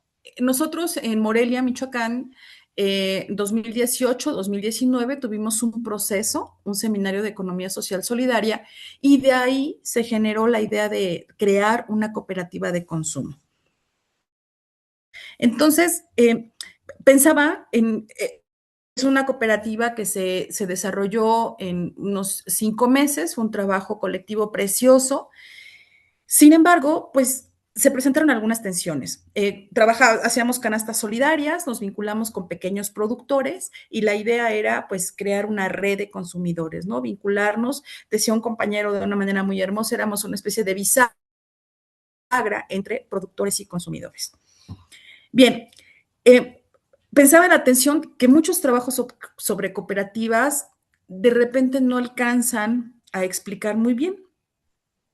Y pensando en el contexto de vulnerabilidad y la cooperación, la experiencia del hormiguero solidario pues muestra algo un tanto incómodo, ¿no? Que la cooperación no está garantizada incluso en las organizaciones creadas para cooperar, ¿no? Digamos, las cooperativas surgen en contextos de vulnerabilidad estructural, generan generan la confianza, pero en el caso de la cooperativa del hormiguero solidario, permite pensar que la vulnerabilidad no solo genera cooperación, sino que nuestra experiencia también puede generar competencia interna, estrategias individuales de sobrevivencia y una ruptura de confianza. Digamos, esto es algo que a mí me llama mucho la atención, ¿no? Cada historia es un caso diferente, pero Nidia mencionaba, ¿no? De repente en la población más joven, y que no es necesariamente una condición de esta población, pero sí se genera, ¿no?, una falta de confianza, una baja cooperación, de alguna manera actitudes egoístas y sobre todo mencionabas esta inmediatez, ¿no? La búsqueda de resultados inmediatos. Y me parece también que el efecto de la vulnerabilidad pues se relaciona con los actores, ¿no? Que estamos en condiciones precarias, pues priorizamos el corto plazo, se reduce la disposición al riesgo y se debilita esta cooperación sostenida, ¿no? Entonces hay una fragilidad de la confianza en donde muchas veces la carga del trabajo pues recae solamente en unas cuantas personas, ¿no? Cuando son grupos muy numerosos, me parece también que es por esta disposición de crear normas y reglas al interior, digo, en planteamientos teóricos ello es precioso, pero ya en la práctica, digamos, son procesos lentos, no sé ahorita que me puedas, que nos puedas compartir, pero la confianza en las cooperativas me parece que tarda mucho en construirse, pero también hay algo muy importante, que la confianza se rompe muy rápido, ¿no? Y sin confianza, pues no hay coordinación, no hay compromiso y pues en realidad no hay un proyecto colectivo, ¿no? Entonces veo ahí que esta tensión estructural entre lo que planteamos en esta economía social y solidaria contra la lógica del mercado, ¿no? Los miembros, pues seguimos insertos en un sistema capitalista, pues con muchas presiones, ¿no? Ingresos inmediatos, la competencia, ya lo he mencionado aquí antes, ¿no? Decía Mauricio, cómo se van generando medios de comunicación, publicidad, precisamente para generar, entre comillas, esta confianza y que los consumidores adquieran determinado tipo de productos, ¿no? Bueno, estamos insertos también en esta presión de sobrevivencia, ¿no? Con un mercado laboral cada vez más precario e injusto, ¿no? Entonces, me parece que la vulnerabilidad es una condición ambivalente en las cooperativas. Al mismo tiempo que impulsa su surgimiento, como ya lo han mencionado en esta reunión, muchas organizaciones, muchas comunidades organizándose, encontrándose para crear proyectos colectivos, pero también hay una limitante, esta vulnerabilidad limita la sostenibilidad de la cooperación, ¿no? Me parece que el hormiguero solidario es un caso que tiene muchas enseñanzas, por un lado la parte de la conformación, pero ya en la operación me parece que pues fue un ejercicio muy realista, ¿no? No contradice la economía social solidaria, pero sí me parece que es importante que sin confianza sostenida la cooperación no resiste la presión de la vulnerabilidad, ¿no? Entonces, sí me parece muy importante estos espacios de diálogo, estos espacios, porque también ahorita el compañero decía, el territorio nos habla, ¿no? Son espacios vividos y cada territorio tiene unas condiciones particulares, una conformación de actores en donde también nos habla que la economía social, esta economía diversa, pues va a tener sus matices sumamente diferentes de un espacio a otro, ¿no? Pero bueno, estos intercambios nos permiten como ir encontrando las mejores combinaciones a manera de ensalada para seguir construyendo juntas y juntos, pues una economía para todos, para todas. Y pues hasta aquí mi participación. Muchas gracias y muchas felicidades por este espacio. Y gracias por sus participaciones. Muchísimas gracias a ti, Carla. Siempre es bien, bien lindo escucharte. Y entonces, ya ahora sí, Guillermo, te paso la palabra. Por tiempo sería la última participación. Adelante. Sí, bueno, pues muchas gracias, Eduardo. Muchas gracias a todas, a todos, a todes por este diálogo que de verdad sí me ha hecho pensar con todos estos comentarios que, digamos, enriquecen constantemente nuestras experiencias y nuestros saberes al respecto de la economía social y solidaria. Entonces, eh, yo como Carla, yo creo que los últimos dos participaciones me detonaron dos o tres pensamientos rápidos que justo que voy a expresar. Primero porque uno, cuando hablábamos de formar cooperativistas, más allá de cooperativas, justo eso, digo, alguna vez lo dialogué con Mauricio, ¿no? De ahí salió también esa inquietud, entonces creo que es clave, ¿no? Ir entendiendo cómo podemos formar estas personas, este tipo de subjetividades solidarias, ¿no? Eh, También eso es lo que me llevó a tratar de estudiar este caso, ¿no? Este caso de cooperativas en Zacatecas, porque para mí es como un caso de estudio de la esperanza, ¿no? porque con todos sus matices, con todas sus contradicciones, como la vida misma y todo, o sea, ahí están más que bien, tienen años funcionando, han mejorado la vida tangiblemente de sus miembros y no solo de sus miembros de la comunidad. Este, y es cierto, o sea, a lo mejor algunos tienen unos fines un poquito más individualistas, pero con el tiempo, por lo menos lo que me han expresado ellos, han ido disminuyendo para volverse metas más colectivas. Esto también dialoga un poquito con lo que decía Carla, la confianza se construye por años. Y incluso aunque fueran familia, o sea, mucha de la gente decía, ya nos conocíamos, pero trabajar juntos es otra cosa. O sea, ya se vuelve una forma diferente de organizarnos y de entendernos, ¿no? Entonces eso lo vuelve todavía más retador y es justo lo que yo quiero entender, ¿no? Quiero entender qué es lo que, digamos, qué es lo que los produce estas subjetividades, esta subjetividad colectiva, ¿no? Entonces, bueno, comenzando un poquito, ahora sí por orden, bueno, gracias Nidia por tus comentarios. Aquí, digo, tengo ahí anotadas varias cosas, pero me voy a tratar de ser muy puntual de todos, de y todas. Por ejemplo, donde mencionas, entonces, si es una situación esto de que las cooperativas son respuestas ante crisis o pueden ser un modelo pues más sostenible, ¿no? Justo yo creo que eso es lo que buscan en este caso la cooperativa, ¿no? Yo creo que como lo mencionaba anteriormente, son subjetividades individualistas, capitalistas que están constantemente en la lucha, ¿no? Entre mi ego individual y una meta más grande, ¿no? Entonces eso pasa y retrocedemos y vamos otra vez adelante. Entonces, creo que lo que ellos han tratado de encontrar en este tiempo, y yo también me quedo con ganas de hacer una segunda parte de este estudio, justo como lo mencionabas, de ver cómo están desarrollando esta identidad cooperativa e institucional, ¿no? Porque para mí es un elemento clave, para mí es un elemento clave en términos de institucionalidad la membresía, es decir, quién entra, quién puede entrar y quién no.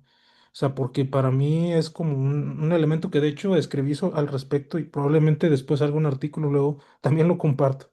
Este, por ejemplo, ellos, esta ampliación de roles que es clave, porque yo también, y espero a ver si contesto también por ahí algunas que otras preguntas, que es una ampliación de roles que no solo miraban un utilitarismo, ¿no? Así de, pues es más, es como una obviedad, ¿no?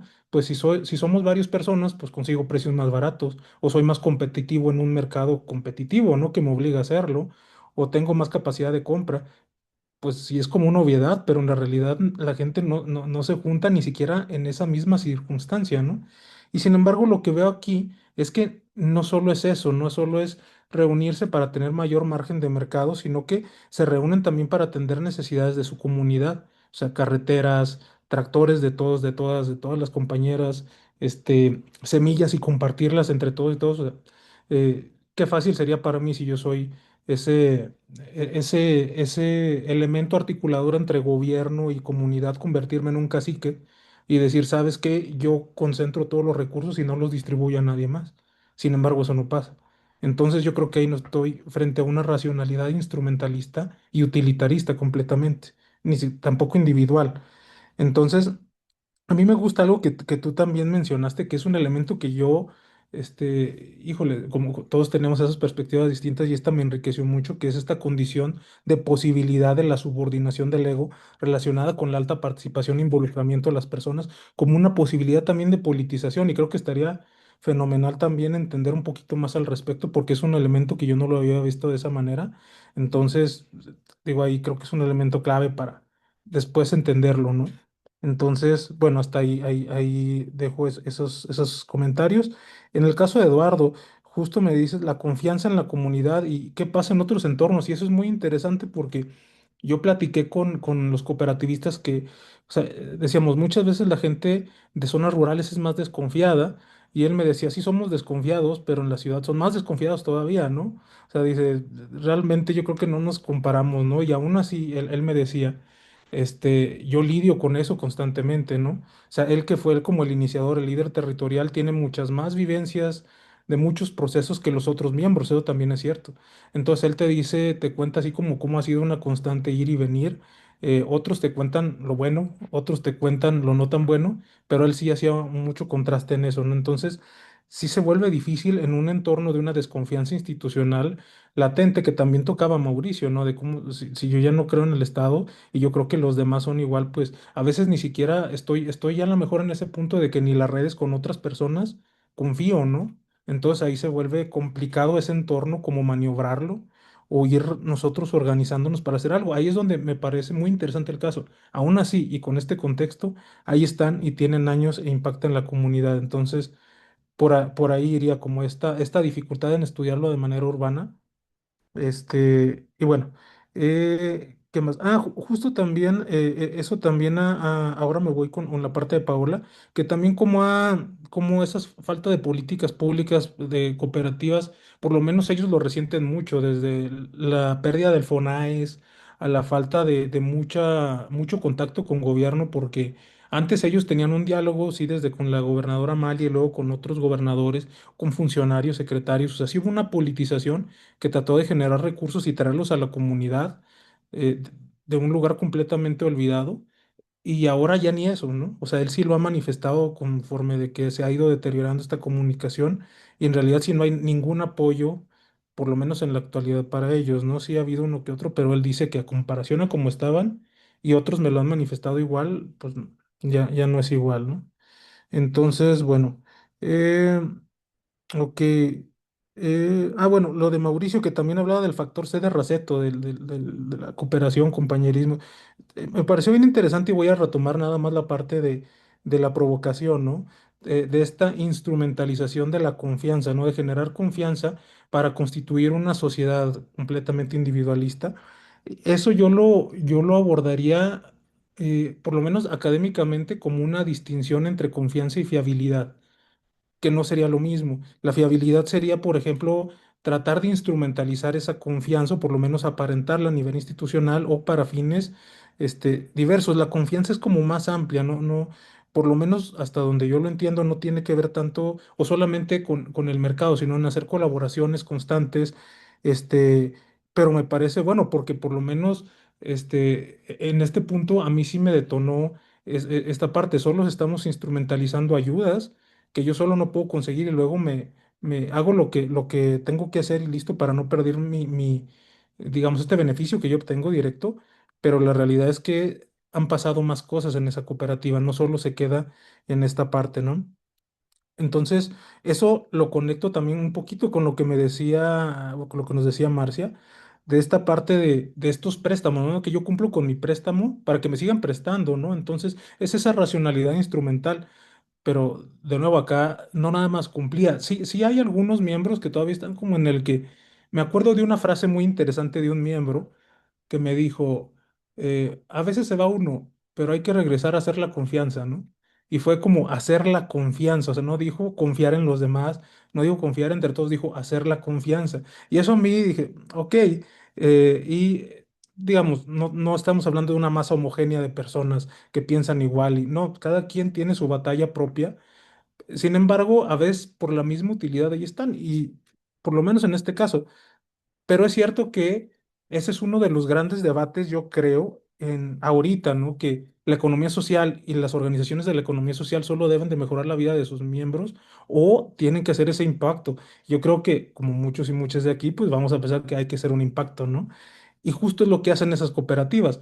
No solo mejoraron las vías públicas y trajeron eso, sino que luego se apoyan entre ellos con clientes, con emprendimientos, con medicinas. O sea, sí hay como varias cositas ahí bien interesantes que no tienen que ver con el negocio, ¿no? Con la parte productiva, sino que hay más allá. Entonces, eso creo que es clave, por lo que a mí me dice, no estás en presencia de una razón instrumental, sino que sí realmente hay algo más. Eso sí, aquí voy a retomar un poquito la parte de confianza, donde enmarcándolo en este tipo de pensamiento del modelo de Johnson George, que te dice que hay una confianza condicional e incondicional, te dice que es dinámica.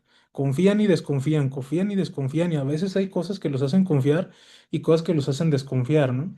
Entonces, incluso el involucramiento con políticos, ¿no? O sea, sí pasa que a algunos no les gusta que te involucres con este, pero involúcrate con el otro, ¿no? Y son esas, o sea, son prácticas, es la práctica que te va dando vivir en esta organización donde no se toma una decisión vertical, sino que todos externamos opiniones de decir, nos conviene estar aquí, no nos conviene estar allá, podemos hacer otra cosa más allá de lo que hacemos aquí, compartir conocimiento con otras cooperativas, capacitar gente que quiere ser una cooperativa.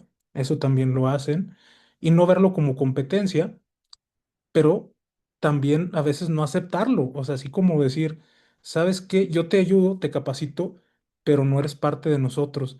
Y ahí está una cosa que es la desconfianza, ¿no? Esa desconfianza que se formó gracias a experiencias. La desconfianza a nivel teórico, no es como, digamos, una ausencia, no es la contraparte de la confianza, sino que la desconfianza, primero aparece la confianza y luego la desconfianza, ya con repetidas situaciones que sufriste o que viviste y dices, pues ya no confío en agregar a nadie más.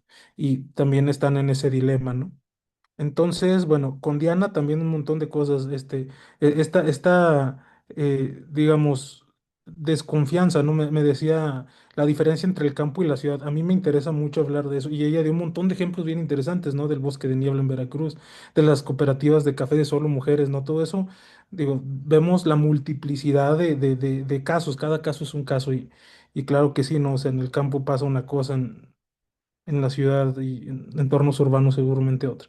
Y ya por último, ya para no tardarme más porque ya estamos en tiempo, la parte de Carla, ¿no? Que es cierto, nos dice, la confianza tarda mucho en construirse, pero también nos sirve este tipo de estudios para deconstruir una visión a veces romántica de la cooperativa, ¿no? Decir, ¿sabes qué? Son la panacea, pero en realidad entran las subjetividades de todos moldeadas por medios, moldeadas por instituciones fallidas, corruptas, neoliberales, etcétera. Y es lo que tenemos, o sea, estamos conviviendo con esas y es tratar me acuerdo que esta frase se la escuché a un colombiano que decía, enderezar la vara, ¿no? Entonces, eso también es importante, ¿no? Tenemos que ir poco a poco ahí construyendo eso y entender estas dinámicas, entenderlas mejor. Entonces, bueno, ya con eso cierro y muchas gracias a todas y todos por sus comentarios, ¿eh? Hombre, pues al contrario, muchísimas gracias a ti, Guillermo, por compartir.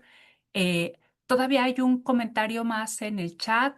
Juanita, que nos da las gracias por el espacio y está en proceso de reflexión de su propio trabajo, en el que ha habido de todo, solidaridad, cooperación, don, trueque, reciprocidad, pero también muchas cosas que por propia condición humana están presentes y mediadas justo por condiciones estructurales que generan mucha vulnerabilidad y que detonan de acuerdo al contexto, el proceso, las necesidades individuales y colectivas. Y pues construimos sueños juntos que nos separan las necesidades, nos mantienen aún un tejido más fino de hermandad y de sentirnos parte de un espacio donde nos encontramos para encontrar caminos para sentirnos apoyadas ante diferentes situaciones adversas que cada una vive cotidianamente.